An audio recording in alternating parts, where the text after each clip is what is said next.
Um, Spent some time with him and his wife. They had a good day yesterday. They had a strong day yesterday. Me and him had some pretty good conversations. Just speaking life. And just getting ready. Her funeral is gonna be on Saturday. I think I told you that. He told me like where it's gonna be. It's actually not far from my parents' house, which is so accessible for everyone. Because we're all from the same area. So he had a good day yesterday.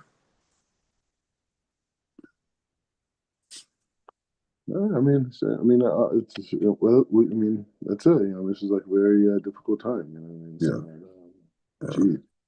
The thing is also to keep in mind too, when things like this happen with couples, sometimes it brings out a lot of stuff between them as well. You know what I mean? That's the second phase. The first phase is just the intensity of the mourning and this and the burial and all these other different types of things. And so, you have to think about the psychological progressional parts, right? So that's level A, right? They're in the midst of that. And then after the funeral, then there's another reflective process, which is this, what could they have done, blah, blah, blah. If you don't mind me asking, like, how did the kid pass away? So it was just like Like no sudden like infant death syndrome, that type of thing? something like that. It's interesting, Rob. I was on, kind of talk to you about it. So I was reading in the Kumash. It was talking about, the fourth day when Hakadosh Baruch Hu created the luminaries, and I think the word is Ma'orot, but it doesn't. It's without vav, and they were saying that the sages derived from this on this day that children, are susceptible to a disease or a condition called Ashkara, I think. And Mm-hmm. it's like I was just reading about it. I was like, it kind of sounds like what happened to her. But it was just like sudden. It wasn't any sickness. She wasn't nothing. It was like boom, it's out of nowhere. It was like on a Wednesday, and this is when the sages would fast for children, for young children to stay healthy and stuff. And that's why it kind of clicked in my spirit to want to fast on Wednesdays, like the Ma'amad would do. Monday, Tuesday, Wednesday. I think Thursday is the days that those groups would fast. One day for wayfarers, one day for those who were in prison. I think who got out of prison, and one day was for children. So I Mm-hmm. was just reading the Kumash. I'm like, yeah, I think I want to take that on for the next after her burial for the next 13 months. Every Wednesday fast. Uh, You just want to keep it going. I mean, I could. You doing a full fast, huh? that's what I was going to talk to you about. I was like, should it be Well, we could learn Tanit. I yeah, mean, the Masechet Tanit. It goes through all the different types of fasts. There's like 7 hour fasts. Few. I mean, it's crazy. Like the different types of fasts that exist that sages would do, and and these types of things. I don't know, but yeah, I mean, we can figure it out. I mean, fasting is a real thing, and there's so much creativity around it. You know what I mean? The key is restriction, right? mhm, And that light that you restrict, that desire to receive, once you say no, it creates a light, creates a circuit. mhm, And so wherever you decide that circuit to go, that's where it goes, right? mhm, So that's mhm. the power fast. Another thing I would talk about too is this idea of, and this is a part where you have to be very careful. And I'm being honest with you, I have not got very deep into this Okay. because I always just felt like when people talk about meditations and these different things and using certain letters and combinations, whatever, you just I don't know, like it just seems like just such a different world. You know what I mean? In terms of like it's so intense. Like everything is intense in itself, and now you're adding a whole nother level. Like I'm trying to stay normal. You know what I mean? However, no, I'm saying, bro, I'm saying you come So, to Israel, bro. You see fools that went too far, like walking guys that yeah, I knew. yeah, yeah. I've Yeah, heard guys that stories. I knew, like guys I went to yeshiva with. They got into Breslov and this thing and that thing, and then there was Mhm. this Rob and over there and blah blah. There's so many people study Kabbalah here, so it's a Torah world. I mean, there's nothing else to do here. You know what I mean? It's not like I mean, they have a private sector, but it's not like America. You know what I mean? But anyways, but the point is just saying. So you know, you gotta be careful. However, there is things that you can do that I feel a lot more are safe, which is if when we learned Rabbi Chaim Vital yesterday, one of the things he really said that was like kind of like a hint. He was saying the entire Torah is the name of God. Mhm. right? Mm-hmm. From the beginning to the end is one. All that together is one, is the name of God, right? Is a name of God, the meaning, because God is infinite. We don't know, I mean, it's beyond our logic, and, Baruch Hashem. But the point is just saying. So with that being said, there's certain words, names of God, different words, different combinations, and what you could do is that what you could do is that you could I mean you could meditate, meaning that there's different types of meditations. A lot of there's breathing meditations with the Hebrew letters, Hebrew words, this type of things. But one of the things I used to do, I don't do as much, but I would meditate on different names of angels, Mm-hmm. right? So there's different angels: Raphael, Michael, Uriel, Gabriel, and other names, right? And so those names, when people are sick, or there's connections to Pranasa and these different things. And so what I would do, other people would do, just like this idea of like looking at the name, seeing the name, and then closing my eyes and visualizing that Hebrew letter combination and asking Hashem to bring, so these types of things. So is that, and then there's different times of the day, like we learn with the different winds that come throughout the days, right? That are influenced by different angels. So different times of the day. So when you go to job interviews and you meet with people, you could say the Shema, right? It's always powerful. You don't have to say all of it, just the beginning. And or you could meditate on different words of God. Like, so sometimes, like when I would do interviews, my best interviews, there was literally a Torah right in front of me, like below, like when I'm talking to you, there was a Torah down here, and I would be meditating on the Torah while I'm speaking. You know what I'm saying? So just saying, like, so you could utilize the tools to transfer energy. You know what I mean? Because of ultimately, in the 99% reality, that when you go to a job interview or you talk to somebody, it's the energy, right? People always say it's not what you said, it's how they felt, right? So that idea of being able to understand that we're always shifting energy here, there, just different places, just blah blah blah, and from that basis, it could protect us, right? Because sometimes, we could go to a business and job opportunity and say, hey, we could do this, but it may not be the best thing. I may be exposed to harmful things. So I don't know, right? But I do know that I want to move forward. I know I want to, I want to honor Hashem. I want to have more sustenance. I want all these different things, right? I'm learning Torah. So the more you learn Torah, things are going to gravitate to you. Wealth is going to find you, right? And it's going to manifest itself through work and jobs and things. So it makes sense that it's happening. You know what I mean? So it looks positive. You're in the right avoda. It's not like you're out, doing terrible things. You know what I mean? And opportunities come. That's when you need to get scared, right? Right. And so when you're sinning, and opportunities come, bro, you gotta be like, man, this is for sure the Citra Aqua. You know what I mean? Like this is but over here by you and your wife, you guys have the Shekhinah there for sure, right? Like you guys, nobody in your neighborhood, you know what I'm saying, is a Torah home. You know what I'm saying? And so that's that. Also, I would also have in mind too that not now, but if you're gonna be making more money soon, is also maybe think about moving in a Jewish community. Mm-hmm. You know what I'm saying? Because it's like, just seeing it strengthens you. You know what I mean? Not like, oh, all of a sudden this, blah, blah, moving here, I'm holy, but just like being around people keeping Shabbat. Not, you may not even talk to them. You know what I'm saying? But just being around people keeping Shabbat, closer restaurants, closer stores, different things, this type of things. These all things. Not saying you have to do it now. It may be a year from now, right? It may be two, whatever. I mean, like I said, it's not you. You're not a 23-year-old guy or 25-year-old guy. I know some of these guys, I work with them, teach the type of thing. Bro, these guys just pack up their bags and go. You know what I mean? Like, Yeah. they got, you know what I'm saying? Even, bro, even me right now, bro, all my clothes, everything's in America. Like, I'm Mr. Fashion guy, bro. I came here, I left everything there, bought a few black suits and white t-shirts, and that was it Mm-hmm. for years. I mean, obviously, I got different shoes. A lot of stuff, L'chaim OG gave to me, some of those jackets. That's why none of them fit right in my pictures. You know what I mean? Yeah. Because, but I didn't care. You know what I mean? Like, it's like, I met this guy years ago. I used to write for a Vogue Japan, right? And there was a guy there. It was when I was doing all the skinny jeans and drinking stuff, whatever. And I used to write fashion critiques, right, on street fashion, things like that, mostly around fashion in LA, that type of thing. Hedy Slimane was the editor, right? But he also was the editor at Christian Dior, and he was the head designer. But he's the one who brought skinny jeans to like high fashion in Europe. Anyway, so that was a connection.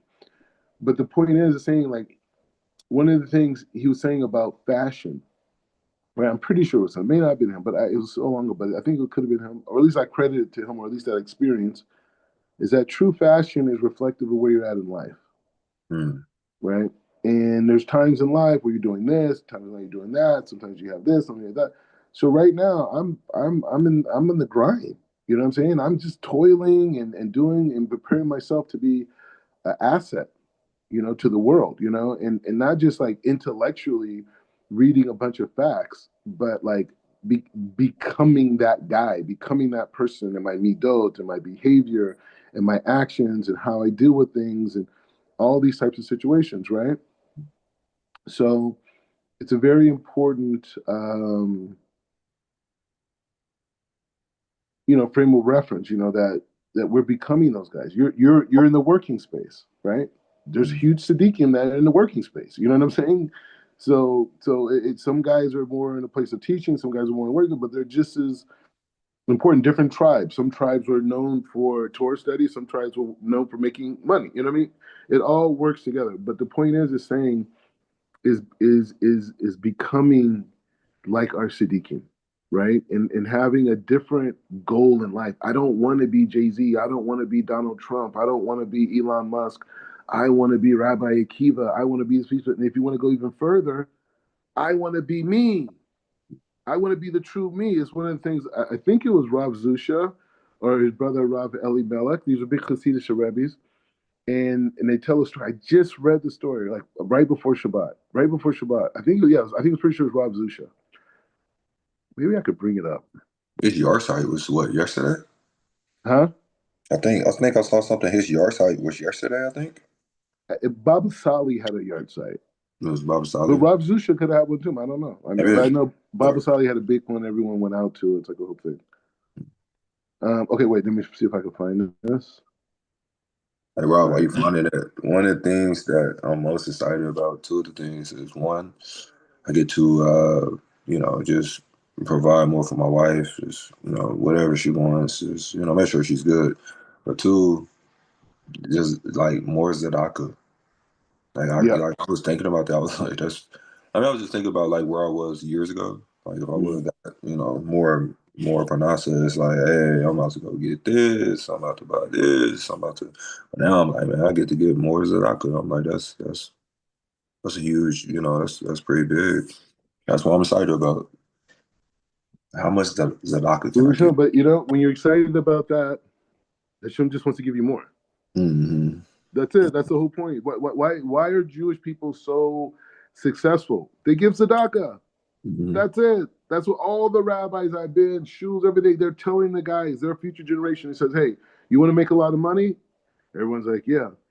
He says, you have to decide how much money you want to give. And you work, and Hashem has to create it for it to happen.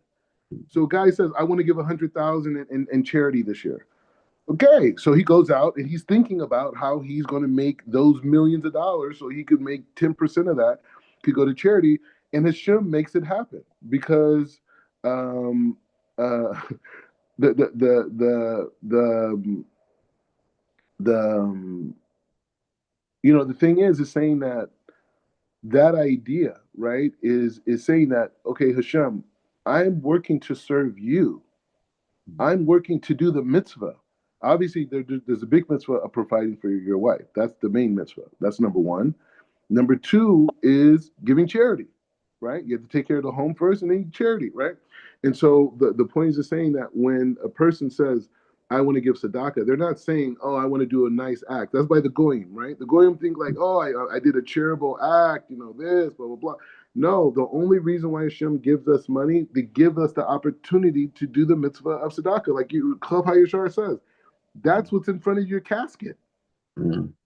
You know what I mean? It's saying that's what it's that point. So that's why so many Jews are making money, even guys that are not even religious. You know what I'm saying? Because they believe, and that's why Jews have so many institutions and all this, because everyone's giving money. They're giving money back to the community, back to places. And he's saying, so yeah, so you should be blessed, and your family should be blessed, but you have to Professional. start thinking in your mind. Say like, how much charity does our family want to give a year? Do we want to give $250,000 a year? Do we want to give a $500,000 a year? Do we want to give $1 million a year? And it's like when we say, oh well, that's a lot of money. To who? Right. To who? You know what I'm saying? Like next thing you know, you're the CEO of the company. You're like, damn, I just got a job. I was an accountant. We don't know how it happened. But I mean, things happen like that for Jews, and they be like, man, those Jews, they be doing tricky stuff. How do they Yeah. how do you get there? How do you do Taking over that? the world. Yeah, yeah, yeah. It's like, no, bro, it's merits. Uh, You got the same merits. Just use the technology of God. You don't have to. Anyways, all right. So I found the Rav Zusha. Find this Rav Zusha.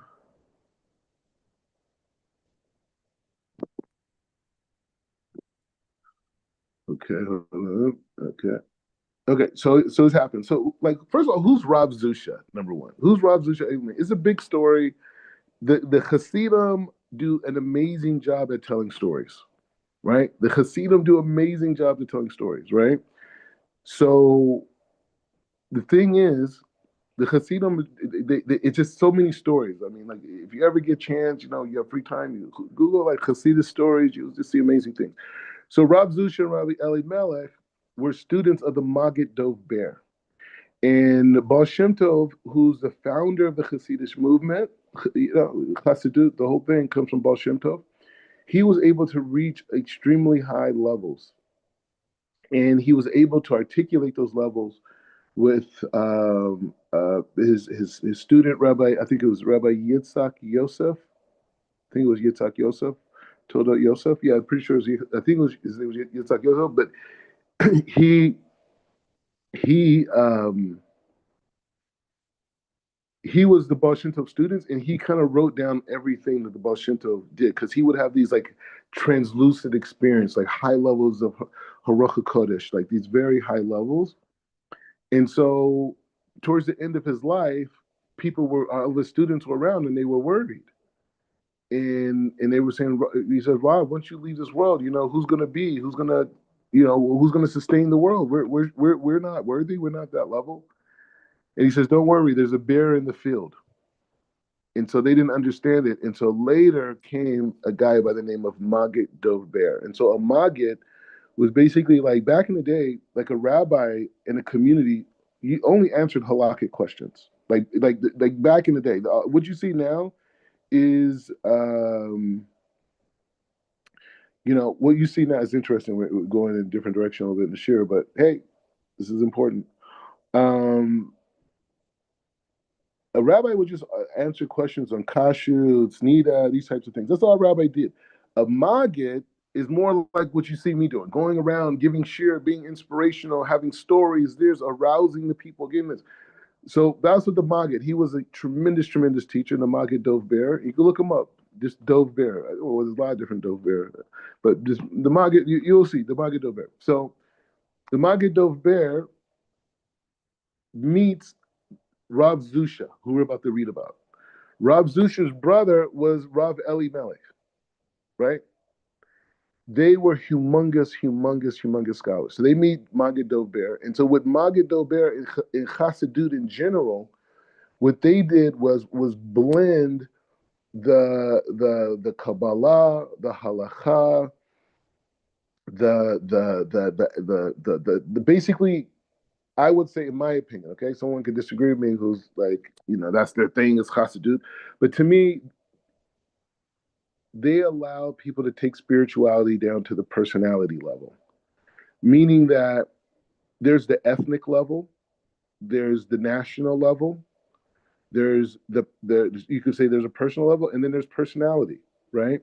Meaning that like I want to express my personality. So in Breslov, a lot of people, who deal with certain health issues, mental health issues, find a lot of refuge in the teachings of Rabbi Nachman in Breslov. But that's a personality thing, right?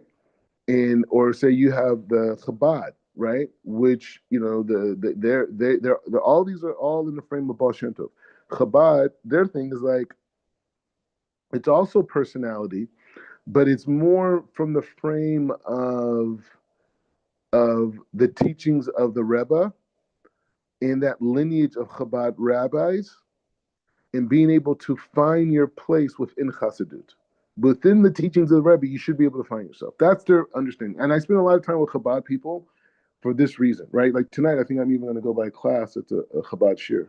Okay, so anyways, so Rav Zusha, Rav Elimelech meet the Rav Magid Dov Ber, and I just wanted the whole reason why I wanted to tell you this is for this one point. Magid Dov Ber told them, in order for you to come and learn with me, you guys have to wander city to city with no money, with no nothing. In every city, you have to go in and you have to, figure out a way to live in function, right? And you have to travel, like you just have to wander, right? And what was the significance of it?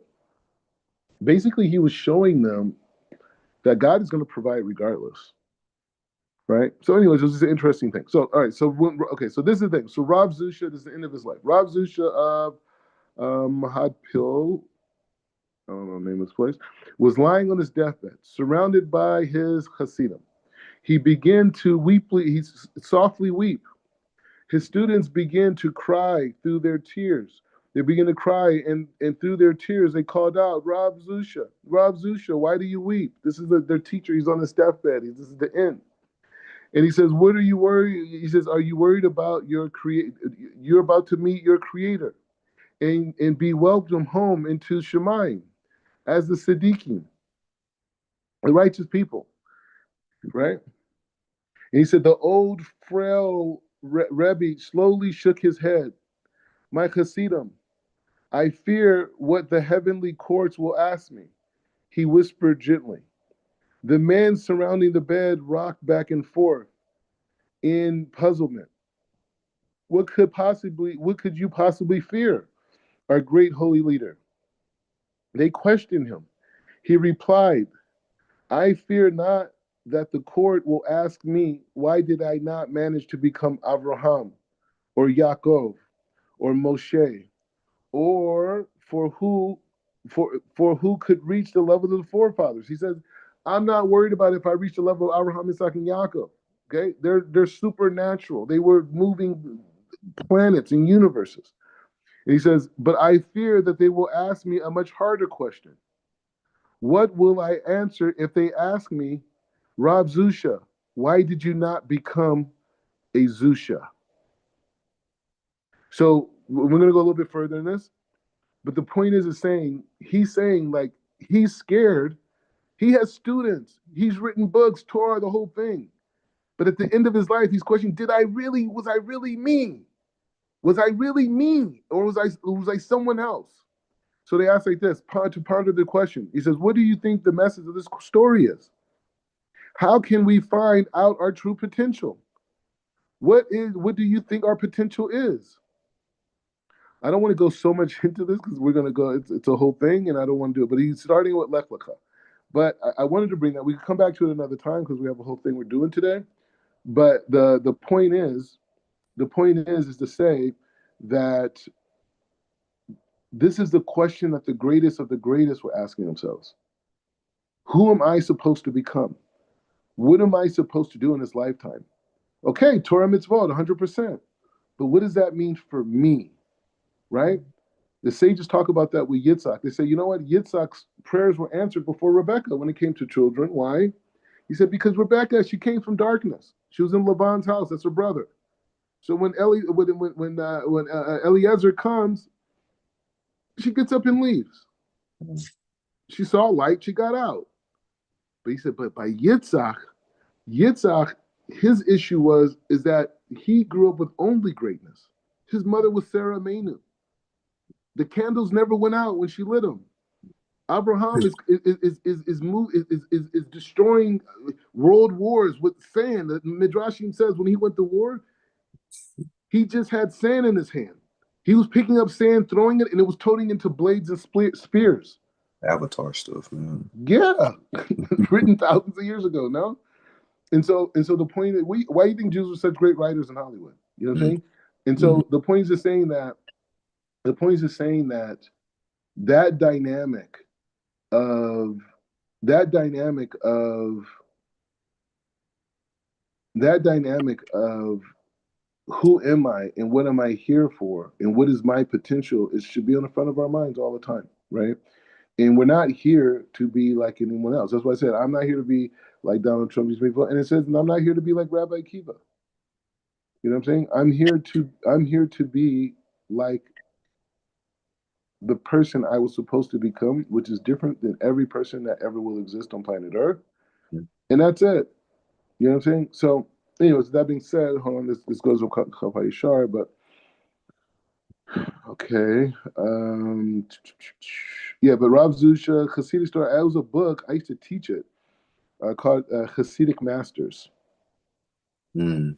Yeah, and it was like all this, it was a whole lineage of from Baal Shem Tov all the way to modern day people. It shows the progression of Hasidic thought. So, anyways, I was really in that paper, but I don't know, I lost it. I could get another one, but I'm on new things. All right, so okay, okay, hold on. So we're in Club HaYashar, Rabbi Svi. We've neglected you a little bit, but now we're back, and and we're waiting for the amazement. Okay, so we're here. So it says Chachamenu zikaronam libracha tikanu lomar shalosh pa'amim vehu rachum yikaper avon. So he says like this. Our sages instituted that we recite 3 times a day the verse, and he, the merciful one, atones inequity and does not destroy he does not destroy. He frequently withdraws his anger and does not arouse his rage. It says all this in Tehillim. He said, "It is known. It is said once the prayer acknowledged. Once it is said once in prayer."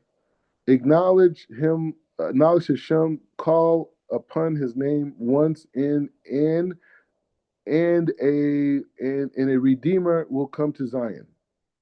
Okay, so let's try to understand. So he's just making a point. So let's kind of understand what's being said because it's like a little bit choppy. Our sages institute reciting 3 times a day the verse. So this verse in Tehillim is something that is part of our tefillah, right? And it says once in the prayer, acknowledge Hashem. So there's another statement that's made in the prayer. Acknowledge Hashem call upon his name, and the Redeemer will come to Zion. And once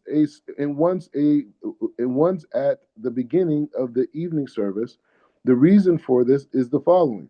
Okay, so he said this verse. So he's explaining these verses. He says the sages instituted that we recite this verse from Tehillim 3 times a day, and along with that is this other verse, and and and he brings another verse, and a redeemer will come to Zion, and once at the beginning of the evening service.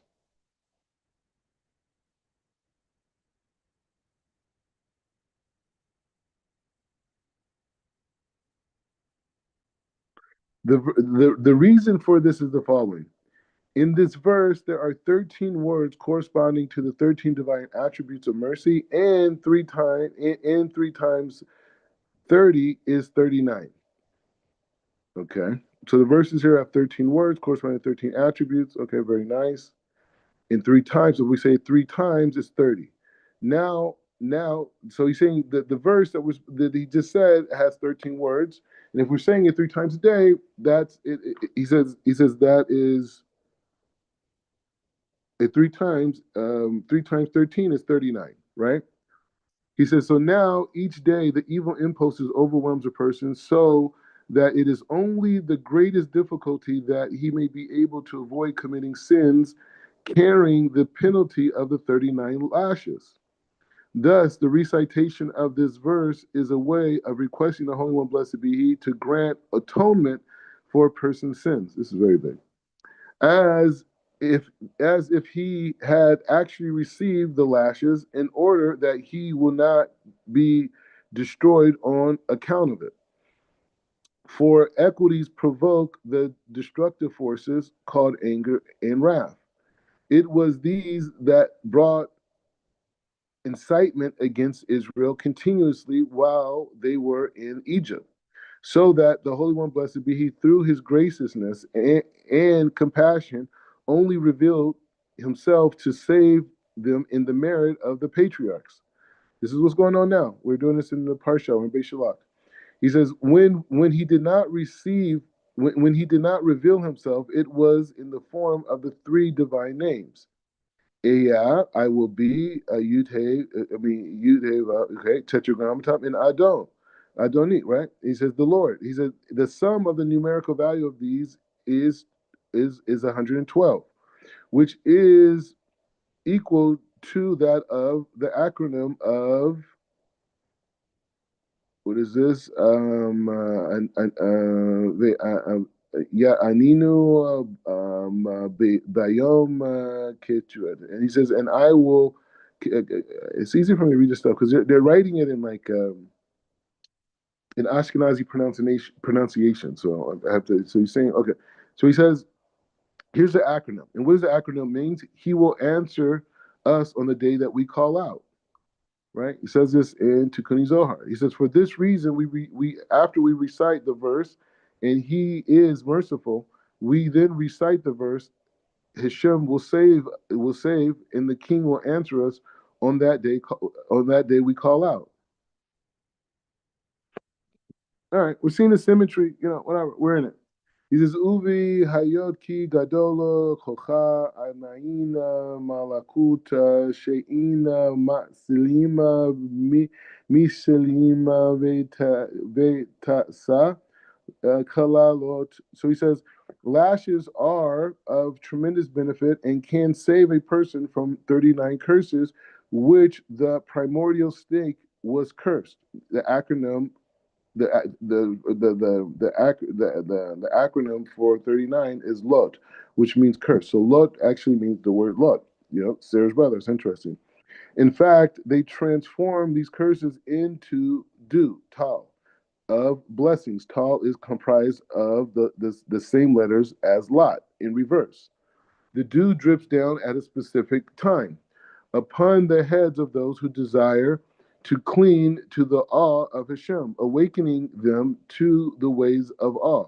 It is identical with the dew, which is the Holy One. Blessed is He. He will one day revive the dead. Its special power that it pulls the soul of the dead towards holiness. Al ken al ti seluda be malakut al kol panim panim pa'am achat be kodesh ki al zek. He says, therefore, we should not neglect submitting to the lashes for at least. He says, no one should neglect submitting to the lashes at least once a month. This is what our forefathers Abraham alluded to when he said to Hashem, perhaps there will be found 40 righteous men. The sages, as the Zohar clarifies the meaning, perhaps there will be found 40 individuals who submit themselves to 40 lashes, to which the Hashem responded, I will not destroy. Ube kamo shemutala al ha'adam lekabel alana me malakut arba'a be'olam hazek.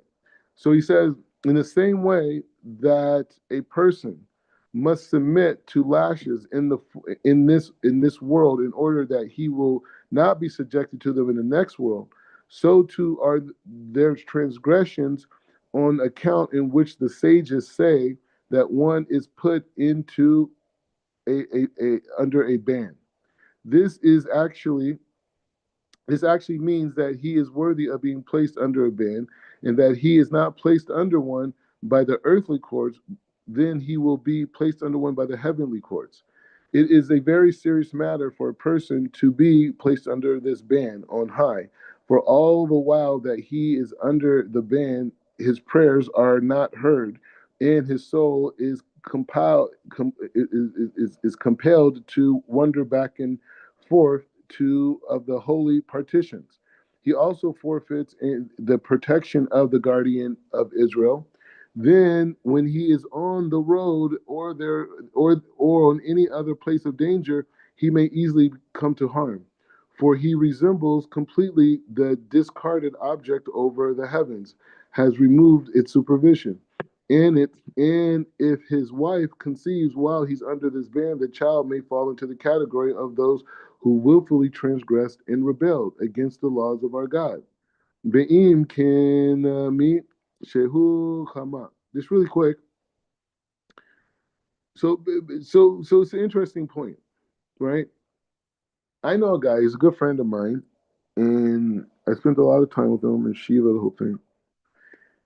And he went off to Derek, meaning that he still keeps Shabbat. I don't know like how whatever, but he married. I mean, he didn't get married, but he basically now he had a marriage ceremony, but he basically lives with a non-Jew, a girl like she's a gypsy in Budapest, is the whole thing, and he's off to Derek, right? And it's like I keep for years I've been, bro, come back to Israel, this blah blah. This year goes like that year goes, and I got to a point when I realized it's like this guy's in Koret.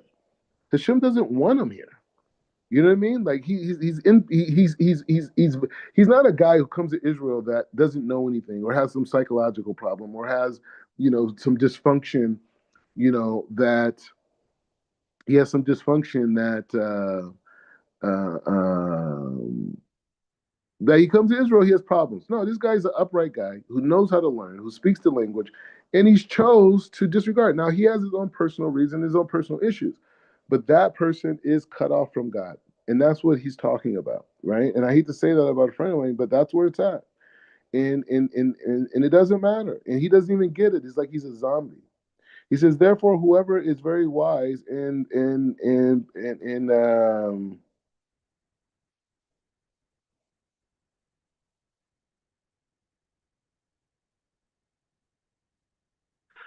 he says we'll consider, bro. Somewhere I can't even read somewhere. He says we'll consider that the. Okay, he says like this. He says whoever is wise and perceptive will understand that it is imperative that he recites the situation with all haste, without delay. For who knows what the day will bring.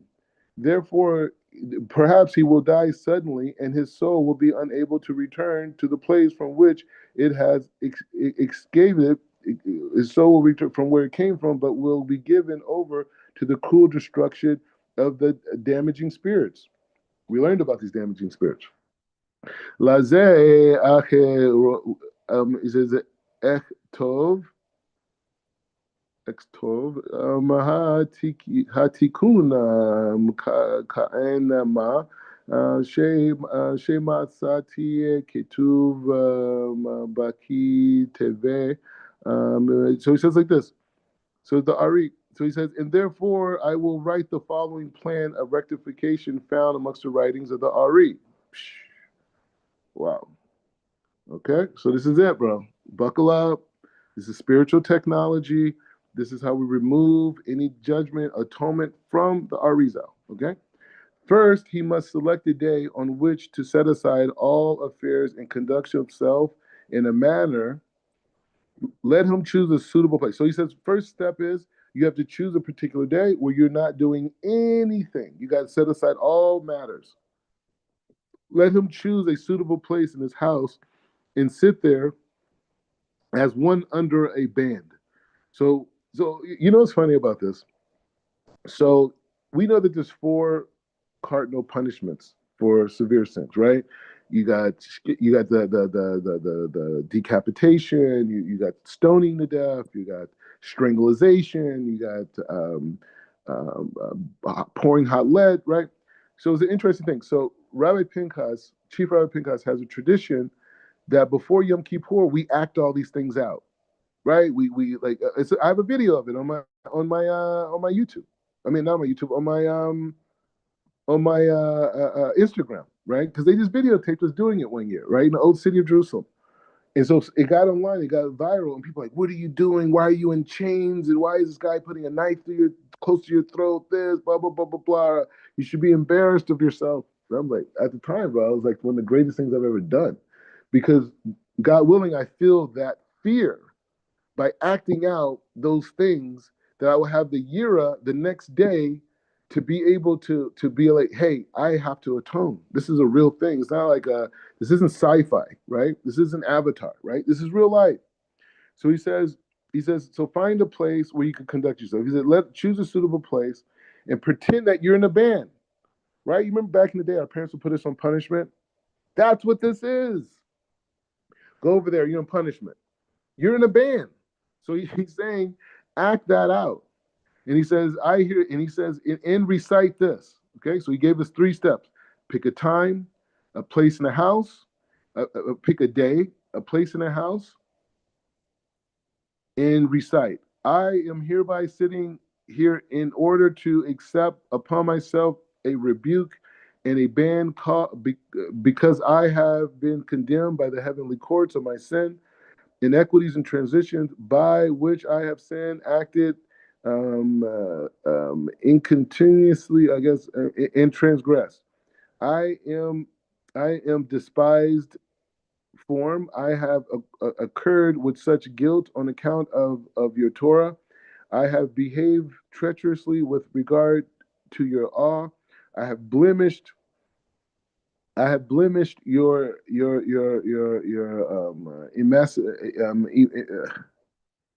bro. I can't read. I blemished. All right. I have brought defects to your holy things. I have diverted the waters flowing from the house of Hashem, flowing towards the outwards in a place of filth, a woman of harlotry. I have destroyed your altar. I have defiled your covenant by drawing a foreskin over the holy mark of the covenant. And I blemished in 27 I blemished in the 27 numerical value for pure holy letters. I have strengthened the dark spirits called the Chizanim, and I have incurred a ban from the courts of the righteous or from the Holy One, blessed be He, and Ishkina. Look, I have sat alone and accepted upon myself the decree. I'm filled with remorse and weeping over my iniquities. I have sinned and done iniquities, but I have returned to those ways no more. Therefore, fashioner of creation, release me. Mighty ones of the mighty ones of Jacob, pardon me, for you are the benevolent and forgiving King.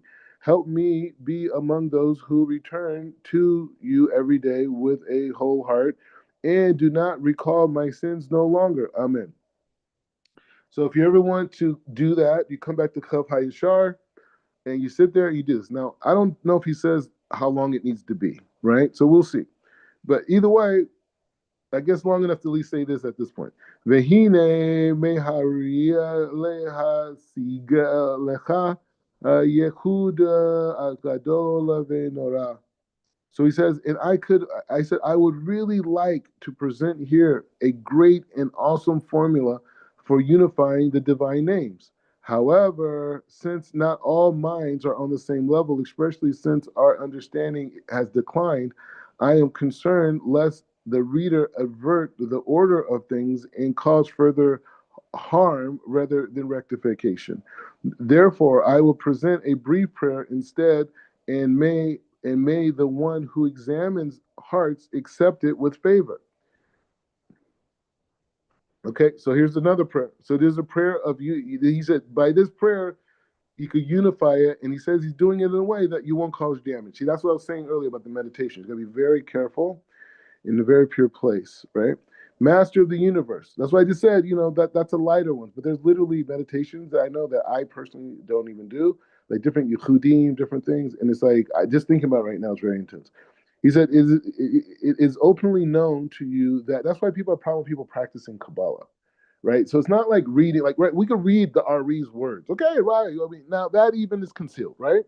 That is even concealed, right? Because people could, we know people that have taken these information and tried to connect it to JC or whatever idol they want to come up with, right? And so that system of thought is now you've defiled it. right? You defiled the words of the Ari, right? So the same thing here by this. Okay, so here's what he's doing. This is what he says. Here's a prayer. Master of the universe, it is openly known that my soul greatly longs to recite the verses of the unification with the intentions of bringing about a great and awesome unification of your holy name with love. However, our inequities have overwhelmed us and they have weighed upon us like heavy burdens. For this reason, physically has come to dominate us to the degree that we are unable to have the proper intentions. Therefore, we are concerned lest we cause harm rather than rectification on account of our inequities. How then can we possibly draw near the approach of the holy place? How can we enter the gates of the King of Kings, the Holy One, blessed be He, while He is dressed in sackcloth? Therefore, the Master of the universe, please have pity and compassion upon us. Master of forgiveness, let our prayers be sweet to you, exalted of God, and let all the blemishes be rectified, and the stains concealed through this prayer, as I am reciting with a broken heart and a lowly spirit. Woo! And just as I have carried out the proper rectification for the broken and concentrated heart, and you will not despise. ואחרי כך יקום מן הארץ והיה עוסק כל היום ביתי תפילה ובתורה.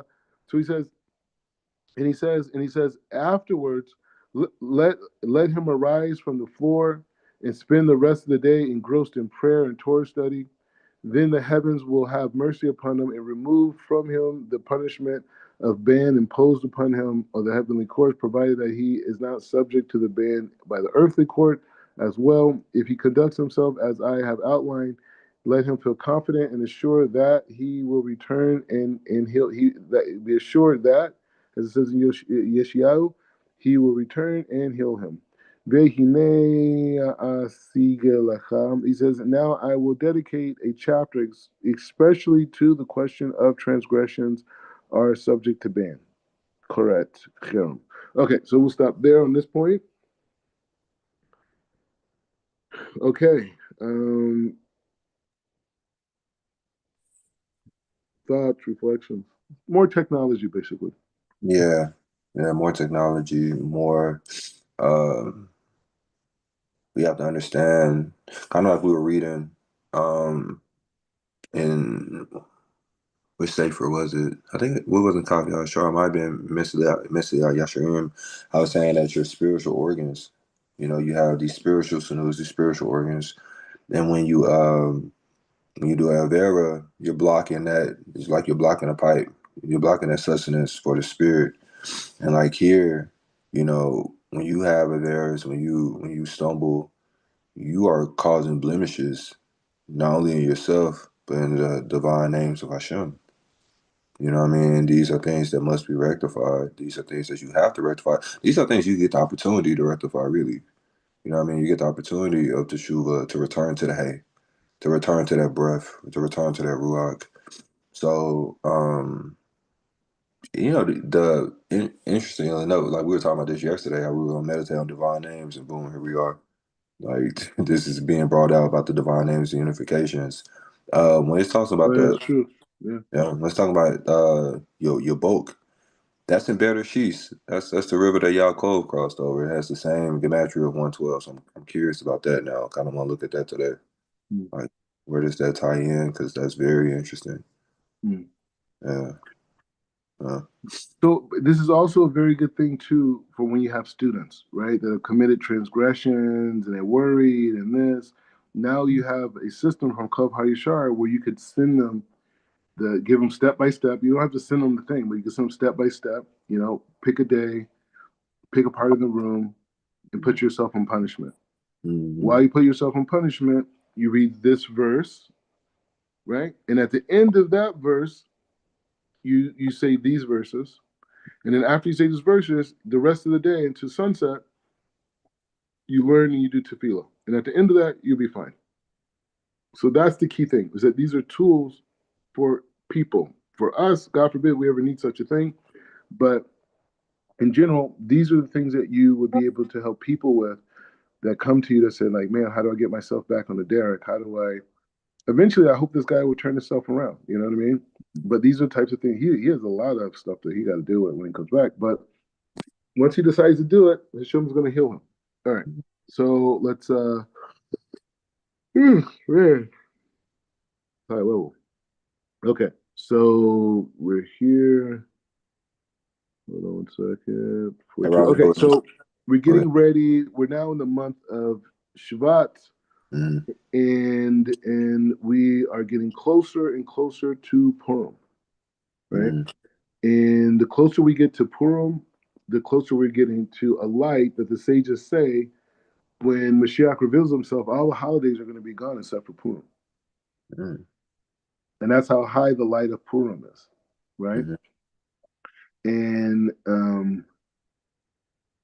some people even say Yom Kippur is like the day like Purim, right? mm, Kippur Purim. So whatever, it's a whole thing. Anyways, so we're going to start preparing with some of the halakha for mm, Purim to put it on our mind and to see how the things come together, how they work. How many we do, we'll figure it out because sometimes these things can go on, right? Like we did the other day. Okay, so we'll see where we're at.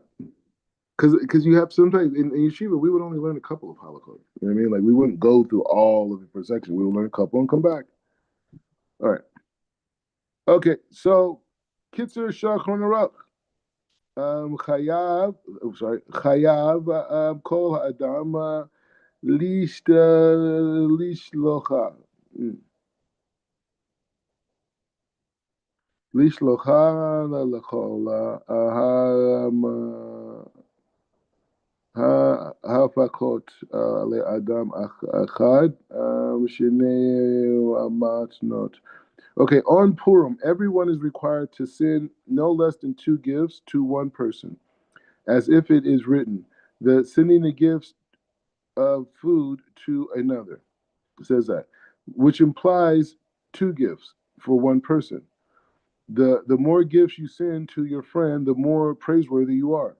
Nevertheless, it is better to give generously to the poor than to have a lavish feast and to set a super gift, right, to your friends.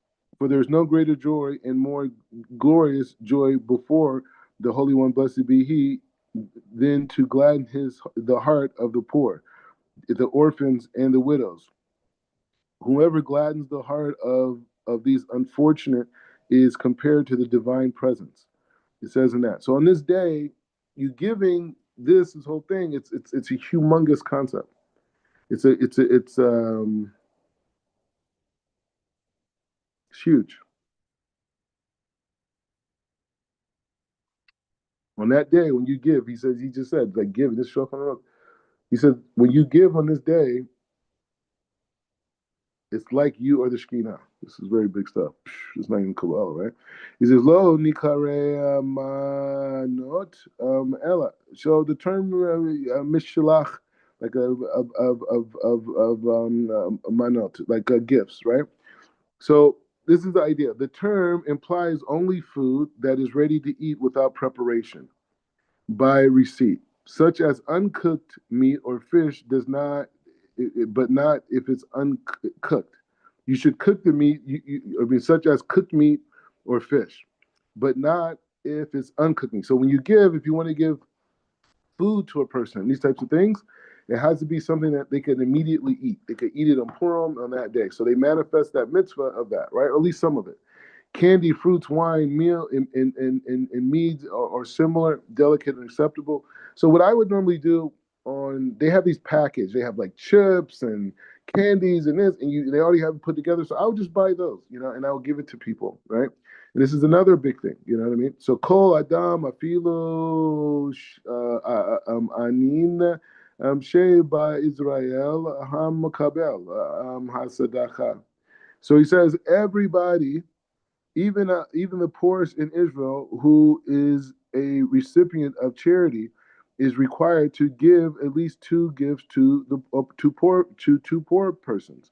That is one gift to each person, for it is written, matanot. He says, in the gifts to the poor, right? And he says, levaim. He says is in plural, which implies two gifts for two poor people. You should not be selective when giving charity on Purim. Whoever holds out their hand and asks for charity, you should give a donation. If you're in a community where there is no poor people, then you should neither keep money until you meet a needy person or send it to them. Gam ha-nashim chayavot be-mishtelo chadamenot. So he says the mishla. He's saying the messengers. He says mishlocha manot, the gifts for the food is to give gifts to the poor. Women should send mishlocha manot to the women and the men. In men, women, wait, women should send it to women and men should send to men. But regarding donations to the poor, women may send to men, and conversely, men may send to women. Some women rely on their husbands to give on their behalf as well, but this is not proper. Rather, they should be stringent about it. Okay, so this is the thing. Why is it important to give on Purim? Like, why? You pray, blah, blah, blah. I mean, no one tells you on Purim, on Pesach, Yom Kippur, Rosh Hashanah. No one says go out and give these things, right? We're not even supposed to handle money on those days. So this day that's holier than all the other holidays and at a bigger level, and the sages say this is the holiday that's going to survive towards the end of days. Why are we not as machmir as we are on the Shabbat and the Yom Tovim? Why over here we have this whole thing? Because this is part of the secret of receiving light. When we give, we create a vessel. When we create a vessel, that's where Hashem's light dwells. We learned this in another space as it relates. I learned it with another group. So it's the same idea with bitachon. When we're faced with a situation that seems impossible, then we have to trust Hashem. Once we trust Hashem, we create a kalim, a vessel. And once we create that vessel, the light of the bitachon, that light comes in, and that light that ignites our neshama and our 613 organs and limbs, and it brings that light in and it fuses us with that light, then the solution manifests. Thought creates reality. But it's not thought. It's the kedusha of the soul and its 613 parts that fuels the intellect in the body to draw things toward us. So the same thing by Purim. When we give tzedakah, whether it's Purim or other times, we are drawing the light of that day. That light of the day that's in the heavens and the potential, Purim gets it. I mean, the tzedakah gets it. She says, "Chayavim le'echol ve'shelitot ve'shelimocha." So he says the obligation to eat and drink and to rejoice on Purim. Also, the night of the 14th you should rejoice and have a more elaborate meal. So the night, but if Purim occurs on Shabbat night, although you must have a third meal on Shabbat, you should eat very little. So wait. If Purim occurs on Shabbat night, okay, Friday night, although you must have a third meal on Shabbat, you should eat a little less during the day to leave some appetite for the meal of Purim night.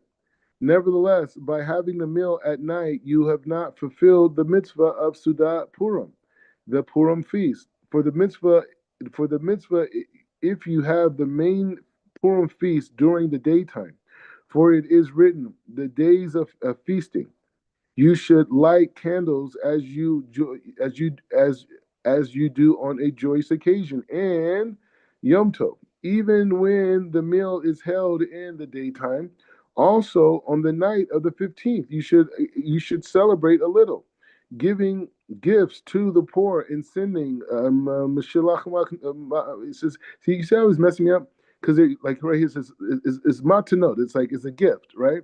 So it says manos because that's how they say it in Ashkenaz pronunciation. So like when I'm reading it, It's like I don't know. I have to adjust. He says to the friends must be done during the daytime.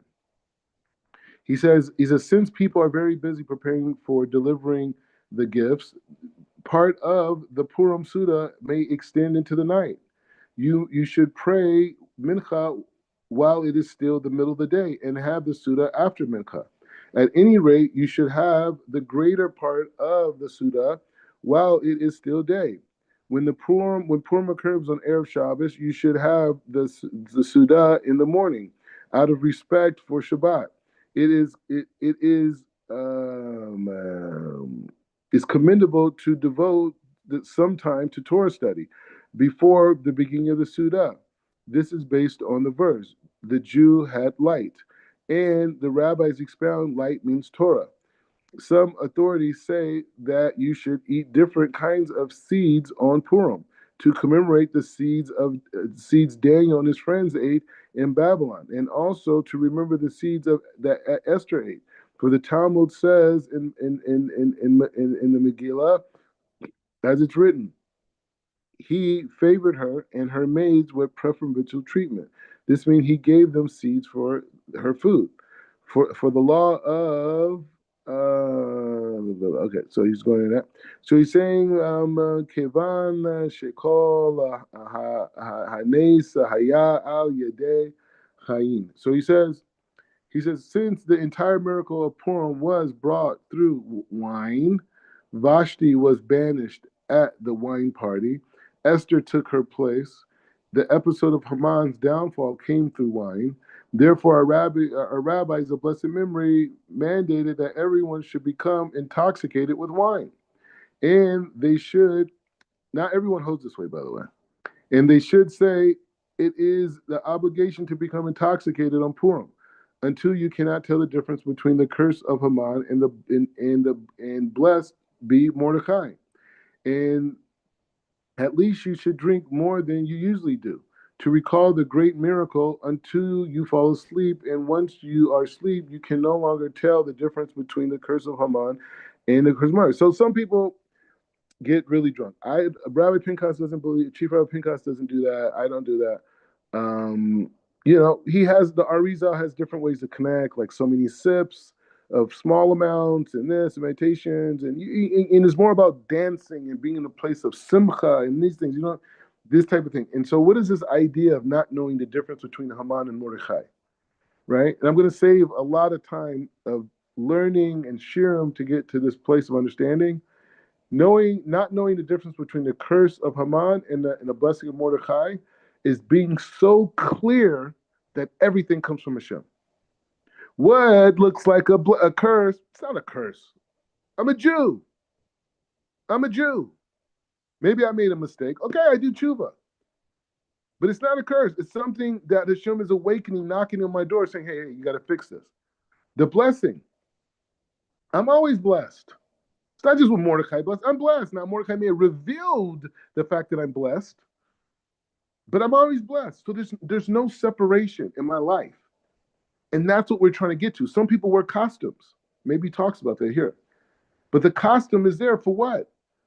Because it's acknowledging that we wear a costume every day. We don't show our real self. We're not living our true lives, right? So the light of Purim is supposed to get us to a level of clarity where we feel so safe with ourselves that we're able to see the continuity from our challenges to our successes. However, if a person is physically frail and similar, if you know that as a result, drinking you will, God forbid, ignore a mitzvah, a bracha, or a prayer. See, there's what a lot of people do. They get so drunk they can't even daven on Purim, and that's the highest connection. The Satan got you, right? So that's why you got to understand, like, we're battling against the Satan even in the halacha, right? The rabbinical halacha. So he says, if he ignores prayer, and that it will lead to lightheadedness and cumbersome, and he would not be, and it's better that he not become drunk. So if you cannot handle, if you don't drink on a regular basis, don't do the drunk thing. I know Chabad people; these guys drink every week, every time they get to drink. I personally cannot really deal with hard alcohol, right? I'm not a hard alcohol person, but I will drink wine. But hard alcohol and stuff, I mean, I may have a little shot on Shabbos, but I would never have like for me, I'm not saying if you have, I don't know, but I'm saying that I would never have like whiskey bottles and vodka bottles. That's not me. But wines, I can do. It's holy. Everything's holy, but it's a special holiness for me. Ha'avel afilu toch shivi'av chayav.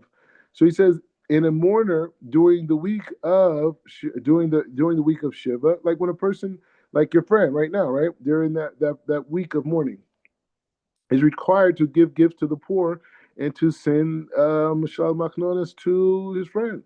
That never nevertheless he should not send anything that generates happiness. But you should not send Shlachmanos to the mourner during the 12 months. All right. So if you know someone who's passed away, it's a whole thing.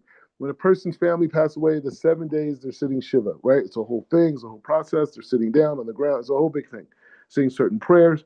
Then after that, for that next year, they're in a state of mourning, right? Meaning they have to say Kaddish for their parents. It's a whole thing. And so he's saying these people, you shouldn't try to mess with their mourning, right? So don't send them a gift. Send it to someone else. Even things that do not generate joyness. If a mourner is a poor person, you may send him money or anything that will not produce joy. If in an area where only residents are mourners and one other person, he must send the shakmonas to the mourner in order to fulfill the mitzvah of shalom notice. So he says the laws of Oni. He says, okay, we're going to get you go deeper into it. Purim. So he says, and you should not do any work on Purim. Whoever performs work on that day will never see any blessings from that work, but it is permitted to have a non-Jew work for you. You are allowed to attend. You are allowed to attend to business. You may write even a social letter and make an entry of money you owe, or write anything. This is your accounting, so you could do these things, or write anything that does not require much concentration. You are certainly permitted to write for the sake of a mitzvah, or to do any work for the purpose of a mitzvah. For the need of Purim, you are permitted to even a full scale labor. Yom Chamisha Asar Be'adar Nikara Atzenu Shushan. Uh, he said the 15th day of Adar is called Purim Shushan. So that's a very big point. So here in Israel, you have two Purims. You have Purim Sushan, which is the walled city, like inside of, like Jerusalem is considered like parts of Jerusalem are considered like walled cities, and that's a whole thing. What makes something a walled city and not? And then you have outside of that, right? So what a lot of people do is on the 14th they'll go to like a place like Beit Shemesh, right? That's where Nassim Black lives, right? So they'll go out there and they'll party, and then they'll come back to Jerusalem and have the other Purim, which is Purim Shushan, behind the walled city.